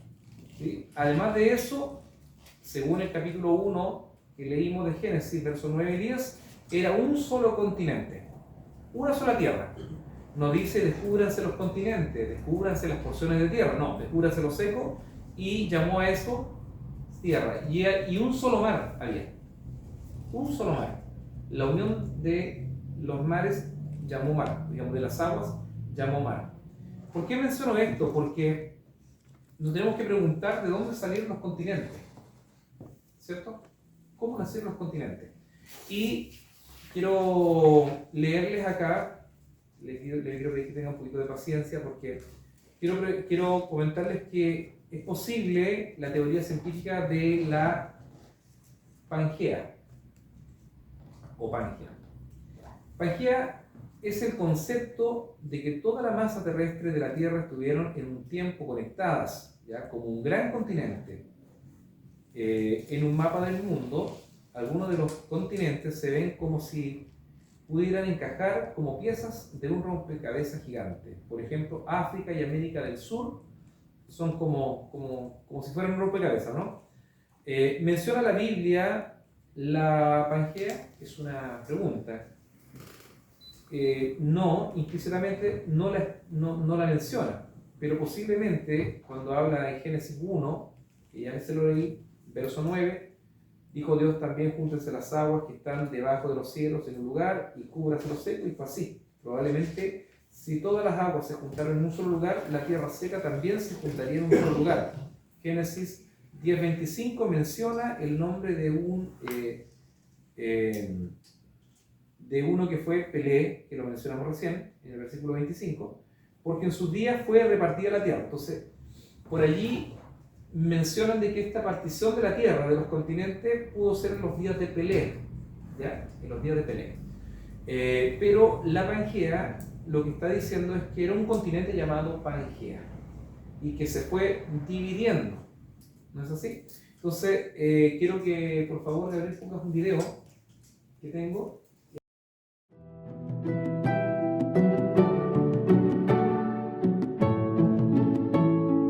Alrededor de 200 millones de años atrás, la Tierra lucía muy diferente a como es hoy día. Los científicos creen que millones de años atrás hubo un supercontinente llamado Pangea. Alfred Wegener, un meteorólogo alemán, fue el primero en proponer que nuestros 7 continentes en algún momento estaban conectados como un rompecabezas, creando un supercontinente. Durante millones de años, Pangea se dividió en 5 capas masivas llamadas placas tectónicas. Estas placas se movieron lentamente hasta donde se encuentran ahora. Si observas un mapa con cuidado, notarás que la costa este de América del Sur casi encaja con la costa oeste de África. Si tomas América del Norte y la giras un poco, encaja justo al lado de Europa. A pesar de que en aquel tiempo pocas personas aceptaron la idea de Wegener, un científico llamado Fred Vine encontró evidencia en el suelo del océano que confirma la teoría del movimiento continental de Wegener. Desde entonces, fósiles de plantas y animales que han sido descubiertos alrededor del mundo confirman la idea de que una vez nuestros continentes estuvieron conectados. Hoy en día, la mayoría de los científicos están de acuerdo con las teorías de Wegener, que alguna vez fueron revolucionarias sobre el movimiento continental y sobre el supercontinente Pangea. Ahí está. Muy bien. ¿Alguien había escuchado esto? ¿No? Pero se había preguntado usted cómo es que los continentes se separaron, y cómo se trasladó la gente. Porque si vivían en un solo continente, ¿cierto? ¿Cómo se pudo cómo se pudo expandir tanto animales como las diferentes, la gente en general, ¿no? Y bueno, hay ciertas teorías. Primero que todo, al parecer esta Pangea podría haberse producido justamente en el diluvio, cuando dice que fueron allanados, y los montes subieron, y las llanuras fueron más abajo, descendieron las llanuras, hubo un mover completo de la masa, de la masa terrestre que había, que era este continente, y al parecer allí, en la inundación de esto, por el mar, y cuando empieza a secarse, debieron empezar a separarse estas capas o placas tectónicas que forman estos continentes. Algunos científicos dicen que las aguas del océano, para el tiempo de Noé, después del diluvio, fueron más bajas que las que hoy día vemos. ¿Cómo es esto? Porque al pasar ese viento que dice que secó la tierra y pudo, ¿cierto?, también congelar los polos para hacer los polos, ¿cierto?, hemisferio norte y sur, nos damos cuenta de que los continentes pueden estar conectados. De hecho, hay algunos que sí están conectados con masas sólidas de piedra, digamos, como si fueran camino entre unos y otros, para que entiendan. O sea, si el agua del mar fuera mucho más baja que la que tenemos hoy día, porque después esto se fue derritiendo y subió al océano. Eso es lo que dicen algunos científicos. Entonces están estos verdaderos canales. Si usted ve en el video, decía que animales que estaban en parte de este continente, ahora los encontramos en este otro, no sé, en Asia, y ahora están algunos en América. ¿Cómo pudieron trasladarse esos animales, esos fósiles, o ese tipo de vegetación o planta? Es una explicación que se está dando respecto de que antes era todo un continente, respaldado por el capítulo 1, verso 9 de Génesis. ¿Ya? Entonces, cuando los hombres comienzan, ¿cierto?, a ser liderados por un hombre que está mencionado en la genealogía de Cam, que se llama Nimrod. Este Nimrod, por favor, pasa a la diapo del siguiente power que hay ahí. Vamos a hablar, hermanos, de este Nimrod. ¿Quién es este Nimrod? Bueno, aquí dice, ¿cierto?, que era un cazador vigoroso, que fue el primer poderoso en la tierra. Ahí tenemos. El primer rey en la Biblia se llama Nimrod. En el capítulo 10, verso 8, encontramos que dice que Cus engendró Nimrod. Dice, ¿quién llegó a ser el primer poderoso en la tierra? Este fue vigoroso cazador delante de ¿quién? Delante de Jehová. Vigoroso cazador delante de Jehová. Es importante que usted considere que está mencionado el nombre del Señor, de Jehová, en este episodio. ¿Quién hizo a ese hombre tan vigoroso, tan poderoso? Lo hizo Dios. Dios se complació en que fuese así. Pero este hombre no sirvió a Dios, este hombre no fue como Noé. A lo mejor podríamos pensar de que como fue un poderoso cazador delante de Jehová, iba a ser un hombre que buscaba a Dios, pero realmente no. Dice que, verso 10, dice, y fue el comienzo de su reino Babel, y menciona otras ciudades como Erech, Akkad y Calné, en la tierra de Sinar, que era, ¿cierto?, un valle de Sinar. De esta tierra salió, de Sinar, donde estaba Babel y todas estas ciudades, y él construyó o edificó, hermanos, en Asiria, edificó Nínive, la Nínive que aparece, ¿cierto?, también mencionada en la Biblia. Aparece como los ninivitas, como la capital de Asiria, que fueron perversos enemigos de Israel. Y Rehobot y Cala. Entonces encontramos a este hombre llamado Nimrod. Vamos entonces a... Mire, voy a leer lo siguiente. Este hombre va a fundar, ¿cierto?, Babilonia. Los escritos babilonios sobre la edificación de la ciudad de Babilonia, ¿ya? O sea, él funda Babel, pero hay una relación muy intrínseca entre Babel y Babilonia. Se cree que es la misma Babilonia de la cual habla más adelante la Biblia, donde estuvieron por 70 años casi Israel allí deportado, los jóvenes. En la misma Babilonia, después se lo voy a explicar por qué. Pero mire, los escritos babilonios sobre la edificación de la ciudad de Babilonia se refieren a la construcción hecha por los dioses en el cielo como una ciudad celestial, como una expresión de orgullo.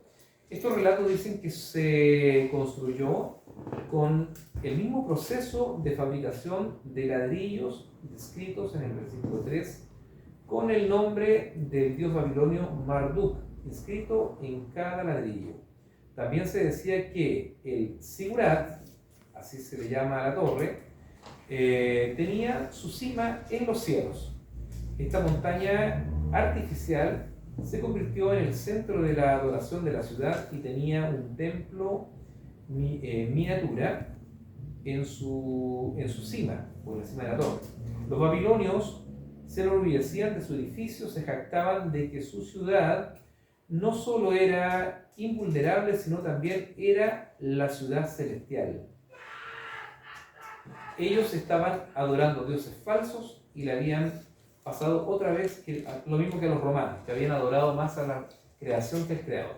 Entonces hay una relación importante porque la palabra Babel es la misma palabra usada por los sumerios para Babilonia, ¿ya?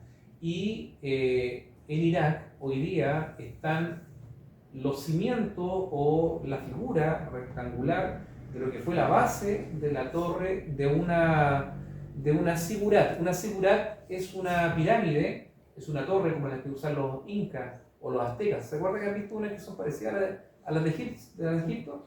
Pero tienen otra forma. Entonces se cree que la zigurat de Babilonia, que era una torre que tenía una altura aproximada de 90 metros, se calcula 90 metros, 7 pisos, o sea, 7 pisos y 90 metros en total, es una tremenda edificación para su tiempo, imagínense, 90 metros. Era el centro de adoración, ellos querían llegar al cielo. Justamente vamos a darnos cuenta que lo que hace esta generación después de Noé, a través de este hombre Nimrod, es fundar una ciudad para hacerse un nombre, para ser famosos y para ir en contra de Dios. Eso es. 9:30. Vamos al break antes de terminar. ¿Ya?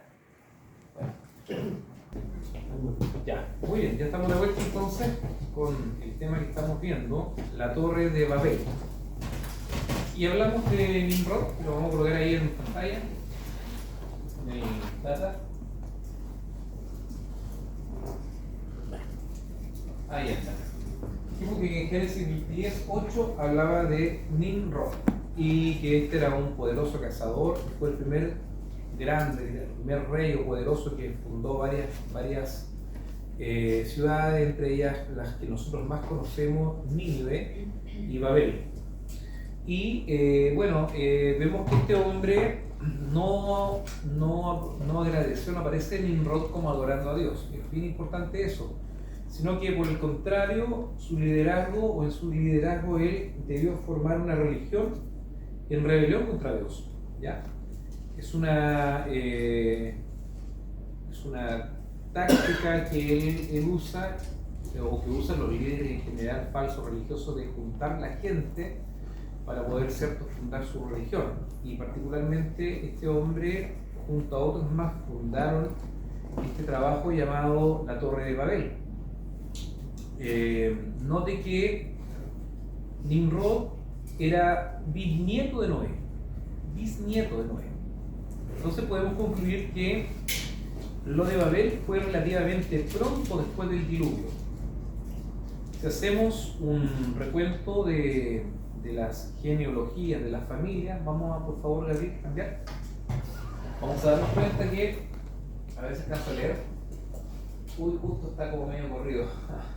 ¿Qué dice? Lee el número de año. Lee, por favor, Gabriel, tú mismo, a ver. 2 años después del diluvio, cuando Sem tenía 100 años, nació su hijo Arfaxad. Después Sem vivió 502 años más. Ok. O sea, este ya vivió menos que su padre, vivió 502 años más los 102 años. A ver. Sem vivió 502 años más, dice, ¿no? Sí, correcto. Ya vivió 604 años, si no me equivoco. Y él tuvo, ¿verdad?, a un hijo llamado Arfaxad. Lee, por favor, porque... Arfaxad tenía 35 años cuando nació su hijo Selah, viviendo Arfaxad 438 años. Perfecto.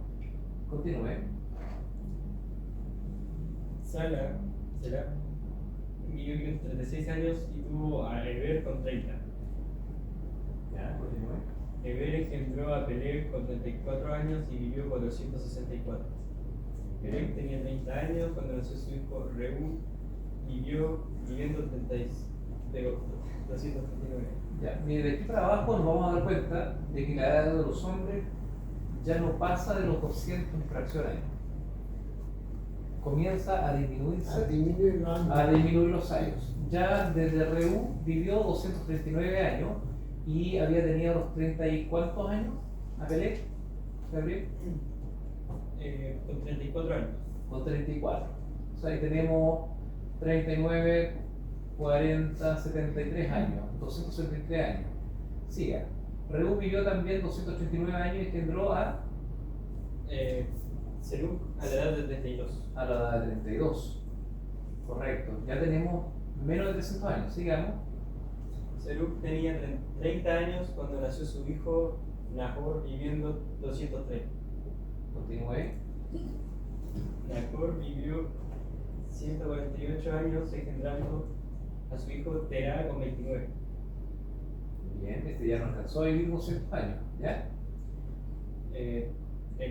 Terah o Taré. ¿Sí? Tenía ya 70 años cuando nacieron sus hijos Abraham, Nahor y Harán. Ya, perfecto. Siga. De Abraham nació Isaac, y de él Jacob, cuyo nombre fue cambiado por Dios a Israel. Muy bien. Y de él nacieron las cabezas. Sí, las cabezas de las 12 tribus. Sí. Israel. Muy bien. O sea, si nos damos cuenta de la familia de Seth, viene toda esta rama de personas con la cual después vamos a llegar hasta las mismas 12 tribus de Israel más adelante. Entonces vamos avanzando en el tiempo, pero quiero notar que en Génesis 11:10 está hablando de que 2 años después del diluvio, Sem le llegó, ¿cierto?, como hijo a Arfaxad. Y a los 35 de Arfaxad llegó Sala, y a los 30 años de Sala llegó Eber, del cual viene el nombre Hebreos, no se olvide, y a los 34 de Eber llegó Peleg. Y ahí han pasado solamente 101 años. Si se suman las edades de los ancestros de Peleg, dice, cuando tuvieron sus hijos primogénitos, entonces serían 101 años hasta el nacimiento de Peleg, cuando dice que se comenzó, se dividieron la tierra. Dijimos de que hay dos teorías, una de que se dividieron los continentes, ahí en Génesis 10:25, o de que efectivamente tras el acto de la Torre de Babel, que lo vamos a leer ahora, los hombres se dividieron y se repartieron la tierra, ¿ya? En los días de Pelé, de este que está diciendo acá. O sea, quiere decir que apenas 101 años después del diluvio, los hombres ya estaban rebelándose contra Dios una vez más. ¿Sí? Por lo tanto, cuando pasó esto, Noé estaba vivo. Sí. Sí, porque el diluvio fue en el año 600 de la vida de Noé y vivió 950 años. Y aquí han pasado 101 años. O sea que Noé también estaba vivo cuando ocurrió esto de la Torre de Babel que vamos a leer. Mire, vamos a leer el capítulo 11. Entonces, en el nombre del Señor. Tenía entonces toda la tierra una sola lengua y una misma palabra. Y aconteció que cuando salieron de oriente hallaron una llanura en la tierra de Sinar, la civilización que había en ese tiempo, hermano, de la familia de Set, de Cam y de Jafet. Y se establecieron allí. Y se dijeron unos a otros: vamos, hagamos ladrillos y cosámoslos con fuego. Y les sirvió el ladrillo en lugar de piedra y el asfalto en lugar de mezcla. Y aquí está la relación con lo que les había mencionado, hermanos, anteriormente de Babilonia. La zigurat que hay en Babilonia actualmente, que es esa pirámide que dicen que tenían 90 metros, se han encontrado ladrillos cocidos de barro, y que claro, tenían, decían, la inscripción de su dios Marduk, ¿sí? Pero curiosamente estaban pegados con asfalto, al igual que el relato bíblico. Entonces, una de dos: en la actual Irak, la zigurat, que quedan solamente las bases, pudo ser la misma Torre de Babel o un modelo futuro de lo que fue la Torre de Babel, ya que los escritos dicen que la Torre de Babel o ese zigurat lo habría mandado a hacer Nabucodonosor, por supuesto. Estamos hablando antes de Cristo, en el 500 y tanto, 585 antes de Cristo, por lo menos. Entonces, no se puede saber si en la actual Irak, la zigurat que ellos tienen es lo que fue la Torre de Babel, pero sí se cree que por lo menos está inspirada en la Torre de Babel, si es que no es la misma, ¿ya? Porque el relato bíblico habla de los mismos tipos de ladrillos, cambiaron la piedra por ladrillo cocido con asfalto. Bueno, dijeron entonces: vamos, edifiquemos una ciudad y una torre cuya cúspide llegue al cielo y hagámonos un nombre, por si fuéramos esparcidos sobre la faz de la tierra. Aquí nos damos cuenta, hermanos, que no había una intención de adorar a Dios, no había una intención de hacer algo para Dios, sino más bien era algo que estaban haciendo para ellos mismos, ¿cierto? Para su propio orgullo. Y si ustedes recuerdan, en el libro de Ezequiel leímos claramente que está hablando de un ser celestial en el cielo que dijo: subiré a lo alto junto a las estrellas y pondré mi trono junto a las alturas de Dios y seré semejante al Altísimo. ¿Quién era ese? Lucifer. Satanás. El hombre quería llegar al cielo como una amenaza al Dios del cielo. Bueno, voy a terminar de leer primero y luego voy a continuar con la explicación de lo que quería dar. Y dijo Jehová: he aquí, el pueblo es uno. O sea, estaban, hermanos, en un mismo deseo, una misma meta, y todos estos tienen un solo lenguaje y han comenzado la obra y nada les hará desistir. Ahora, de lo que queda, leí mal. Y han comenzado la obra y nada les hará desistir ahora de lo que han pensado hacer. Ahora pues, descendamos y confundamos allí sus lenguas para que ninguno entienda el habla de su compañero. Así los esparció Jehová desde allí sobre la faz de toda la tierra y dejaron de edificar la ciudad. Por esto fue llamado el nombre de ella Babel, porque allí confundió Jehová el lenguaje de toda la tierra y desde allí los esparció sobre la faz de la tierra. ¿Qué les parece? Encontramos, hermanos, otra vez al hombre recibiendo el juicio de Dios.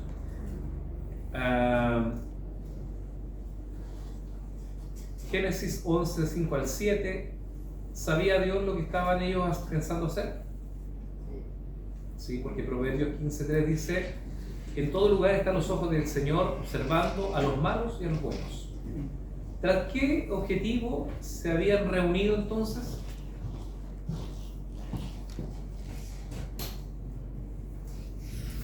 Para adorarse ellos mismos, porque Muy bien. no era para adorar a Dios. Correcto. Bueno, así es. La gran mayoría había reunido o había hecho una unión en contra de Dios para hacer su propia voluntad. Nimrod, como Satanás, quería unir a las personas para rebelarse con él en contra de Dios. Allí encontramos, hermano, ¿para qué descendió Dios entonces, según lo que leí?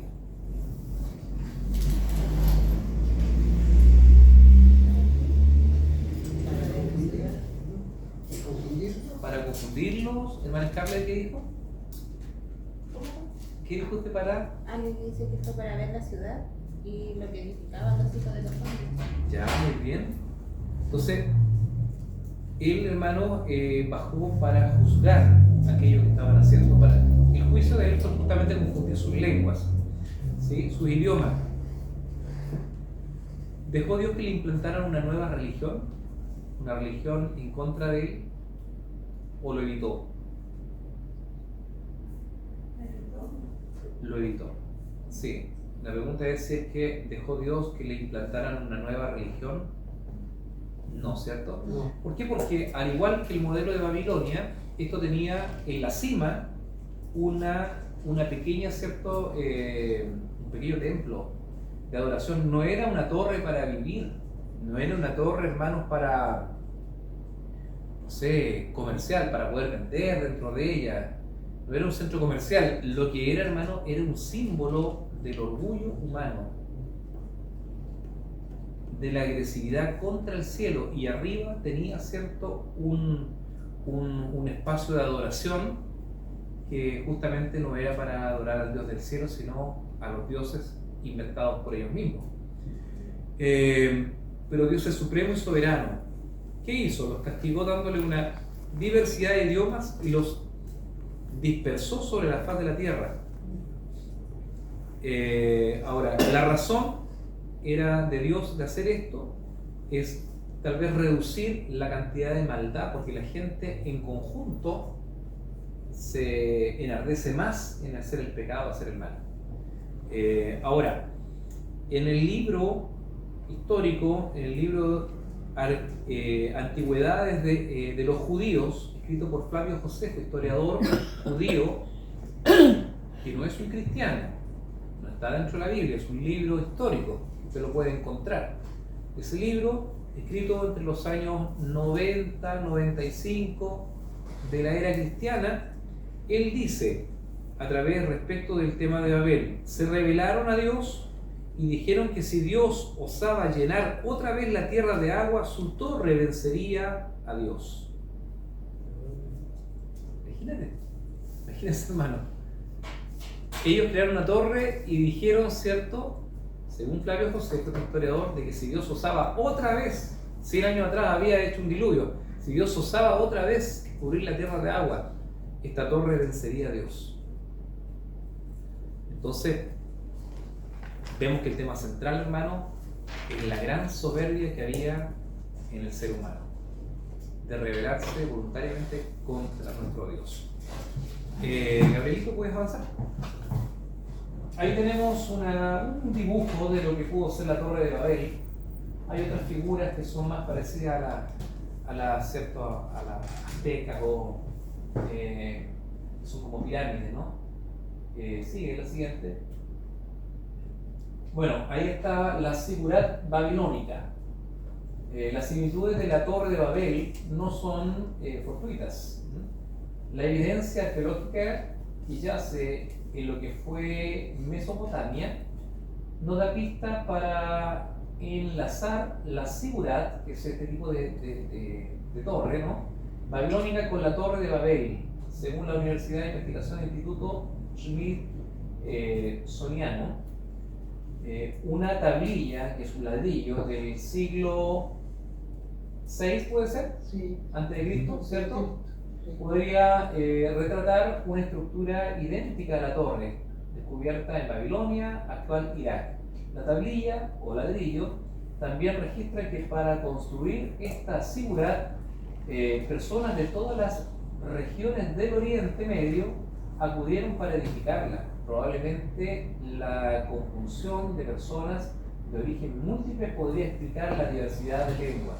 Eso no es de un estudio bíblico, eso es una explicación respecto de la Sigurat de Babilonia que hay hoy día en Irak, ¿ya? Claro, ellos aluden a que pudo juntarse mucha gente de diferentes lados, pero no tiene que ver con lo que nos explica la Biblia, que había una sola lengua, ¿ya? Y parece la siguiente, ¿o nos queda más? Génesis 11, 7 al 9, el juicio de Dios sobre Babel. ¿Qué dice el 7 al 9? Hermano Jairo, por favor. Ahora pues descendamos y confundamos allí su lengua para que ninguno entienda el habla de su compañero. Así lo esparció Jehová desde allí sobre la faz de toda la tierra y dejaron de edificar la ciudad. Sí, el 9. Por esto fue llamado el nombre de ella Babel, porque allí confundió Jehová el lenguaje de toda la tierra y desde allí lo esparció sobre la faz de toda la tierra. Muy bien, muchas gracias, hermano. Entonces ahí encontramos justamente esto. Se confundieron, se desesperaron, tuvieron miedo, no sabían qué ocurría, enloquecían, escuchaban hablar de otra forma. También, Gabriel, ¿decía algo más? ¿Tenemos otra? ¿No? ¿Hasta ahí llegó? Sí. Esa es la última, ¿cierto? Sí. Esa es la última. Muy bien, muy bien. Entonces, para ya terminar, ¿cómo vemos esta historia que la voluntad de Dios se cumple o no se cumple? Si se cumple. Él lo dispersó y hoy día podemos darnos cuenta, ¿cierto?, que como culturas o naciones se han detectado 55 idiomas originales. Sin embargo, hoy existen 6.528 lenguas conocidas. ¿Sí? O sea, partieron, ¿cierto?, con esta división de los idiomas, pero luego las culturas fueron, así como hoy día alguien decía que los jóvenes hablan de otra forma, fueron cambiando y dialectos se han ido dando y ya se contabilizan sobre 6.528 lenguas a la actualidad. El hombre es pecador, no busca a Dios por su propia voluntad. ¿Qué aprendemos de esta lección? Para terminar, a pesar de la rebeldía del hombre, Dios de todas maneras hace su voluntad. Entonces, cuidémonos de no rebelarnos contra Dios, sino esforzarnos por conocerlo y entenderlo. Porque tenemos un enemigo que está activamente buscando cómo alejarnos de Dios. Y la idea de Nimrod de ser poderoso, de subir hasta el cielo, ¿de quién era?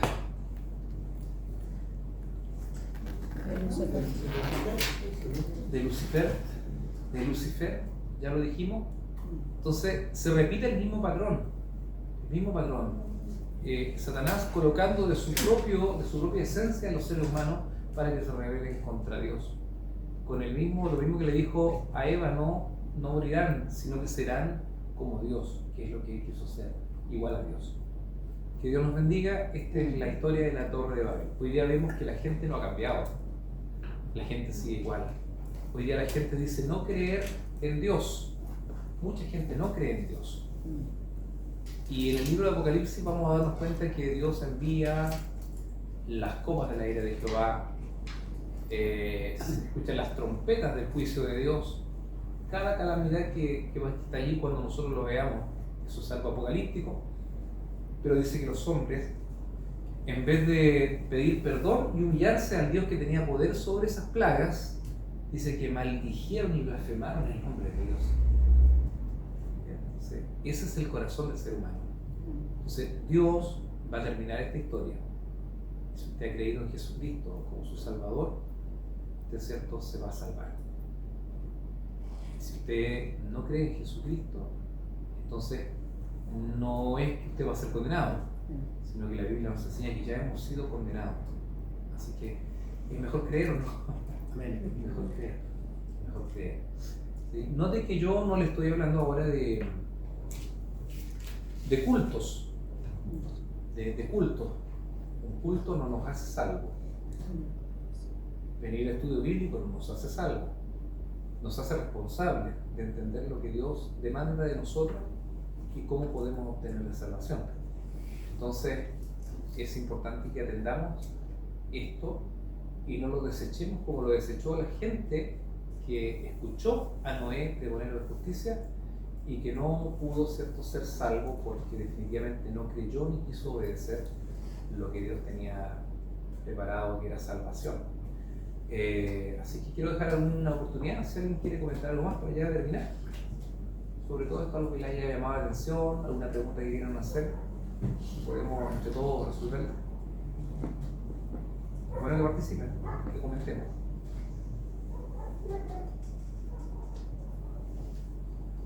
Puedo hacer una pregunta, pero no, parece que no es de lo que está aquí. A ver. Por ejemplo, ya tenemos las distintas, digamos, las distintas lenguas que tuvieron y después entraron las distintas razas. Las distintas razas. Las distintas razas. Porque aquí habla de una raza, ¿no? Parece, ¿no? Claro, como género humano, la explicación que yo veo, tal vez alguien pueda tener una mejor explicación, pero yo veo, la pregunta va, por ejemplo, ¿por qué uno nace blanco y el otro nace negro? ¿Sí? Bueno, encontramos varias cosas. Una de ellas es que si bien no existe lo que nosotros denominamos la evolución, más bien la adaptación sí está comprobado científicamente que la adaptación es algo real. Cuando hablamos, cierto, de la teoría de Darwin hace algunas clases atrás y vimos que Darwin observó unos pajaritos que son los pinzones y vio que en Inglaterra eran distintos, cierto, que en las islas, no sé dónde estaba él, no me acuerdo, pero era el mismo pajarito, pero este tenía un pico más ancho, tenía las garras, como si lo hubieran adaptado para el clima y para el ambiente. Entonces, la adaptación de las especies es algo real. Y lo más probable es que la gente que vive en sectores trópicos, su piel, por inteligencia celular o genética, comienza, cierto, la melamina, cierto, a ser más poderosa, se pone más negra, más oscura, ¿sí? Porque están expuestos a temperatura y el cuerpo se va a ir, cierto, acomodando a esto. Sin embargo, también creo que Dios ama la diversidad y que Dios crea, por ejemplo, manzanas en el huerto del Edén, pero no crea, ¿cuál creó? La manzana roja, la manzana verde, la manzana Royal Fuji, variedad. Y yo lo que creo es que genéticamente todos venimos de un patrón común que es la familia de Adán. Y que luego las mezclas entre esta misma familia fue dando ciertos hijos de diferentes colores. Por ejemplo, encontramos que ya muchos años después, cuando está cuando está Isaac, hijo de Abraham, viejo, él tiene dos hijos. No es que lo haya tenido viejo, sino cuando él tiene dos hijos, uno, ¿cómo era? Uno era de pelo cobrizo y era velludo, completamente velludo. Era peludo, tanto así que cuando lo engañó su hijo Jacob y se hizo pasar por su hermano, tuvo que ponerse una piel de chivo en el brazo para que cuando lo tocara, o sea, era muy peludo y de vello y cobrizo, de pelirrojo. Y su hermano era distinto, tenía otro semblante, otro color. Entonces, no tengo hoy día una explicación mayor que esa. Creo que Dios fue de la unión entre las diferentes familias, pues sacando diferentes tipos de razas de color en esto. Ahora, si usted se fija, por ejemplo, los chinos, los asiáticos, los ecuatorianos, los mapuches, las razas que podemos decir que pueden ser como más como antiguas, los mismos aztecas, los mexicanos, si se da cuenta, son todos con rasgos muy similares, en pómulos, en ojos, y estamos hablando de que los otros son ciertos, los asiáticos, están en Asia, los mongoles, y muchas otras naciones, y usted va a la Polinesia, y usted ve que son igual que los que tenemos nosotros acá, los pascuenses. Son de rasgos de ojos igual, o sea, y están al otro lado del continente. Entonces encontramos que hay similitudes y hay mezclas entre estas mismas etnias que van produciendo otros colores, pero... La piel, lo mismo africano, ¿se puede decir? Sí. También. Yo pienso que... Claro, es que y lo otro, la adaptación al clima. La adaptación al clima crea pieles morenas, el cuerpo se adapta. Pero vamos a buscar igual si hay alguna otra explicación más científica que podamos encontrar para la próxima clase, porque tratar de tener una buena pregunta. Sin embargo, genéticamente tenemos todo: hígado, corazón, venas, todo igual, pupilas, todos iguales. ¿Sí? No hay ninguno que tenga más costillas que otro. Ni más, bueno, algunos si tienen defectos genéticos sacan un dedo más, pero no es natural. Entonces usted puede ver un haitiano negrito y puede ver a un blanquito alemán, y genéticamente ellos tienen todas las funciones que nosotros tenemos. O sea, no es otra raza de ser humano distinta, no es un humanoide, ¿no? Así que bueno, eso, buena pregunta. ¿Alguien más quiere aportar algo? ¿O que me pueda ayudar con lo que se está diciendo recién? ¿Alguna idea? En cuanto, hermano, a la rebeldía del hombre, ¿Sí? que siempre ha querido contender con Dios, Sí. ya desde el principio, y vemos que en estas dos ocasiones, digamos, se ha visto, a pesar de haber recibido el castigo de Dios, insisten. Pero si nosotros, por ejemplo, vemos actualmente, hoy en día, es lo mismo, pasa lo mismo que pasó en ese tiempo. El hombre sigue rebelándose contra Dios. De igual manera, la ciencia misma, por ejemplo, los hombres de ciencia le buscan de una y otra forma para contrarrestar la parte bíblica, lo divino. Y tenemos el caso, por ejemplo, ya el mismo hombre ha querido paralizar la vida, paralizarla, y ojalá vivir eternamente en este cuerpo. Y han inventado cuántas veces por ejemplo, evacuar la humanidad a Marte. Claro, A Marte. Y quieren, ojalá, más allá, evacuar la humanidad, porque no entienden los designios de Dios. No lo entienden. Entonces, esa rebeldía, esa dureza de corazón está también vigente en estos tiempos. En estos tiempos. Y es por eso que Dios siempre ha castigado a la humanidad. Ha enviado castigo. Siempre. Entonces, eso me hacía pensar mientras estudiábamos esto, yo veía que el hombre sigue siendo el mismo. No cambia. No cambia. No cambia. Por más que tenemos el Evangelio, lo tenemos a mano, tenemos la Biblia, tenemos la palabra, pero aún así el hombre sigue siendo rebelde, duro de ser. Eso, hermano. Así es, mi hermano. De hecho, en el tiempo ya del apóstol Pablo, él cierto habla de la culpabilidad del hombre, dice, porque la ira de Dios se revela desde el cielo, contra toda impiedad e injusticia de los hombres que detienen con injusticia la verdad. Porque lo que de Dios se conoce y les es manifiesto, pues Dios se lo manifestó. Partiendo por ahí, no hay nadie que no sea responsable, porque dice que Dios se los manifestó de la manera, tal vez no, ahí está la revelación especial o escrita, que la que tenemos, está la que se llama la revelación natural. O sea, el hombre sin la Biblia sabe lo que es bueno y sabe lo que es malo, y de alguna manera se le ha revelado Dios. Por eso dice, porque lo que Dios se conoce les es manifiesto, pues Dios se lo manifestó, porque las cosas visibles de Él, ¿de quién? De Dios, su eterno poder y deidad se hacen claramente visibles desde la creación del mundo, siendo entendida por medio de las cosas hechas, de modo que no tienen excusa. O sea, esta gente que vio, que supo lo del, o sea, supo de la fuente matriz, tenían su abuelo, su bisabuelo o tatarabuelo Noé, de acuerdo a la generación, vivo todavía,